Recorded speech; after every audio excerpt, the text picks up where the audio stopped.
अस्सलाम वालेकुम। मैं जो है ना खुद कराची से आया हूँ। आज रात को हम आए थे, जैसे वहाँ से हम रवाना हो कोने 5 नंबर से, वो रिंगी 5 नंबर वहाँ से हम आए तो हमें रास्ते में पुलिस मिली, जो उन्होंने हम लोगों से पैसे भी लिए, गाड़ी भी रोकी, कह रहे आप पैसे दो, पैसे नहीं देंगे हम आप लोगों को पर्ची कटवाएंगे।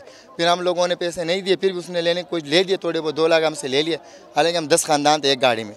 फिर पैसे लिए तो मेरी रिक्वेस्ट से गवर्नमेंट से देके हम बॉर्डर से आते आपकी इजाज़त से, हम तो खुद अपनी मर्ज़ी से नहीं आए ना, आप लोगों ने हमें आने दिए, हम आए।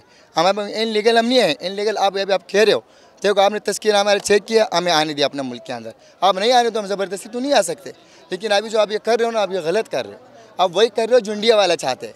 आप जो है ना हमारे दिलों में लिए अपने मुल्क के लिए आप एक चीज़ पैदा कर रहे हो, एक नफ़रत पैदा कर रहे हो। फिर नफ़रत पैदा नहीं होगी, आप सोचो, देखो आप हमें भेजो, आपका मुल्क है, आपको पूरा इजाज़त है, लेकिन आप एक तरीके से हमें बेचें ना।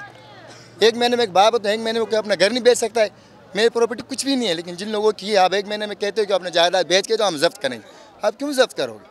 चलो आप जब्त भी करोगे तो उन लोगों के दिल में आपके लिए क्या रहेगा, आप सोचो। तो ज़ाहिर बात तो वही करेंगे ना जो इंडिया वाला चाहेंगे।